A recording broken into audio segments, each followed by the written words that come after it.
유TV 정치독해 진행을 맡은 김진영입니다. 지난 한 주간 정치 상황은 굉장히 긴박했습니다. 오늘은 바로 서울 강서구청장 선거이기도 하고요. 그동안에 이제 이균용 대법원장 부결 사태가 있었고, 장관들 임명 절차, 특히 김행 여가부 장관 후보자에 대한 임명 여부에 대해서 여러 가지 첨예하게 맞서고 있는 부분, 이런 부분들을 다 연결해가지고 오늘 정치독해 가장 현안이 되는 부분부터 풀어가 보려고 합니다.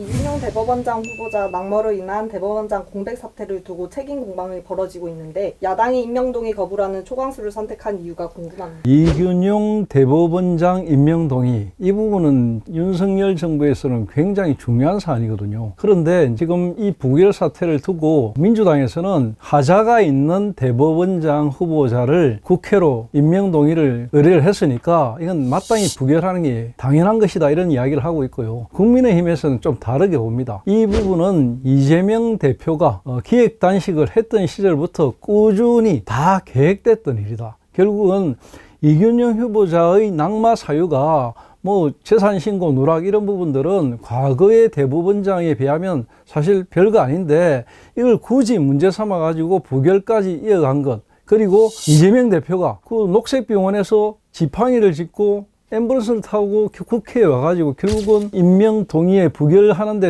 표를 행사하는 그런 무리수를 둔 것, 이거 보면은 이 이균용 대법원장의 그 임명 동의에 거부하는 것을 굉장히 민주당으로서는 당의 명운을 건 일로 바라봤다, 이렇게 분석이 되거든요. 또 일부에서는 이재명 대표의 앞으로의 재판 리스크와 밀접한 연관이 있다, 이렇게 보고 있습니다. 지금 대법원장 같은 경우에는 안철상 직무대리가 이제 맡게 되는데요. 이분도 결국 1월 달이면 임기가 끝납니다. 그렇게 되면 선임에 있는 김선수 대법관이 대법원장의 권한을 대행하게 되는데, 이분이 바로 민변 출신이고 이재명 대표와 민주당과 연결되어 있는 분이거든요. 그렇기 때문에 자기들의 입맛에 맞는 재판관들을 전진 배치해가지고 이재명 대표의 사법 리스크를 막겠다, 이렇게 이제 국민의힘 쪽에서는 보고 있는 것이죠. 이재명 대표는 지금 매일 일주일에 한 두세 번씩 재판에 나가야 되는 상황이거든요. 이런 상황에서 민주당이 할 수 있는 것은 무엇인가? 결국은 자기들의 입맛에 맞는 대법원장을 임명하겠다, 이런 의도로 읽힙니다. 이재명 대표는 이제부터 본격적인 재판을 받게 되는데, 이게 정치적인 상황에서 어떤 영향을 주게 될까요? 굉장히 큰 의미를 가지고 있는데요. 이게 뭐냐면, 지금까지는 사법 리스크 이런 수사 이런 걸 가지고 많은 이야기들이 있었는데, 이제 본격적으로 재판이거든요. 이 재판 리스크라는 거는 바로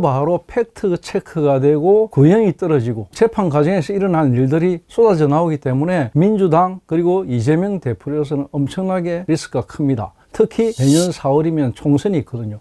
이런 부분들을 여러 가지 고려하면은 민주당에서는 지금 초비상사태라고 할 수 있습니다. 비록 이번 강서구청장 선거에서 승리를 하게 되더라도 민주당으로서는 이것이 10% 이상 확실하게 한 20% 벌어지는 승리가 아니라면 여러 가지 부담이 있을 수 있고요. 여기에다가 지금 국민권익위원회에서 공익제보자, 즉 경기도 법화 사건에 대한 공익제보자의 조사를 마치고 이재명 대표가 아침 샌드위치부터 집안에서는 양치하는 것까지 일일이 모든 것을 다 법화를 사용했다는 사실이 인정되기 때문에 검찰에다가 수사를 의뢰했거든요. 이첩을 했거든.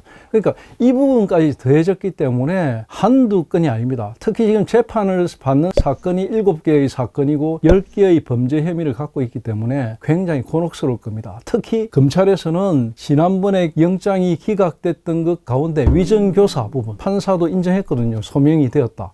이 위정교사 부분에 대해서는 먼저 기소를 하겠다는 입장이에요. 그러니까 위정교사하고 지난번 선거법 위반, 김문기 모르겠다 한 거 있죠. 기억하실 겁니다. 선거법 위반이나 위정교사는 단순한 재판이기 때문에 3개월 안에 결판이 날 가능성이 많아요. 여기에서 적어도 집행유예라도 떨어진다면 정치 생명이 끝나는 거거든요. 그런 것들 때문에 굉장히 예민해 있고, 이런 모든 부분들을 방탄용이라는 것을 뛰어넘는 아주 온몸을 불사르는 친명계의 독설도 많이 쏟아질 것이고, 이 정치 상황에서는 좀 타협을 하거나 악수를 하고 어떤 접점을 찾고 이런 게 굉장히 어려운 상황으로 가지 않을까 이런 우려가 되고 있습니다. 민주당에서 한동훈 법무부 장관의 개인적인 음악 공연 관람을 두고 정치적 행보라고 비난하면서 공방을 벌이는데 지금 한동훈 장관이 이재명 대표의 범죄 혐의를 가지고 구속영장을 신청했던 건이 기각이 됐으니까 한동훈 너는 이제 탄핵감이다 이런 식으로 이제 몰아가고 있는 거죠. 한동훈을 일단 법무부 장관에서 내려 앉추는 것 이게 1차 목표인데요. 그러기 위해서 이제 한동훈 장관에 대한 여러 가지를 다 시비를 겁니다. 그런데 휴일날 뭐 음악회 간 거 이런 것까지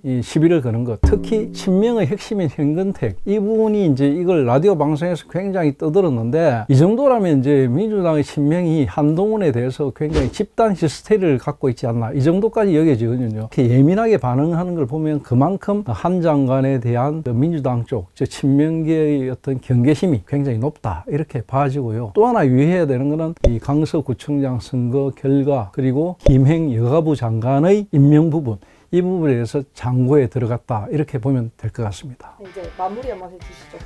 네, 오늘 정치 독해는 대법원장 임명과 관련된 이야기들 이 부분은 앞으로 이 전국에서 굉장히 중요한 키 역할을 할 것입니다. 그리고 두 번째 부분이 바로 용산의 고민인데요. 김행 여가부 장관 같은 경우에는 주식 파킹이 굉장히 심각한 상황이거든요. 그리고 김행 장관 후보자가 보여준 여러 행보들이 중도층에게 굉장히 반감을 사고 있다는 부분 이런 부분들이 있거든요. 그렇기 때문에 용산에서 특히 윤석열 대통령이 이 부분에 고민을 많이 할 겁니다. 이 부분을 어떻게 선택하느냐에 따라서 앞으로의 한 몇 주간의 정치적인 어떤 스펙트럼이 달라지기 때문에 우리는 그 부분을 굉장히 주시해서 봐야 된다고 생각합니다. 오늘 여기까지 하겠습니다. 감사합니다.